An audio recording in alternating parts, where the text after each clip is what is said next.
We guide you through how to delete your Gmail account and permanently remove your Google account in just a few steps.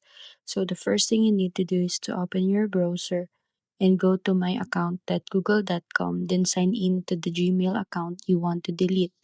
Once you're on login, click on Data and Privacy from the menu on the left side and scroll down until you find the section called More Options. Here, select Delete Google account. Google will ask you to verify your identity, so enter your password again to continue. Before deleting, you'll see an important warning page explaining that all your email files, photos, and access to services like Google Drive and YouTube will be permanently erased. So make sure to download any important data using the download your data option if needed. After reviewing the information, check the confirmation boxes to acknowledge that you understand the consequences.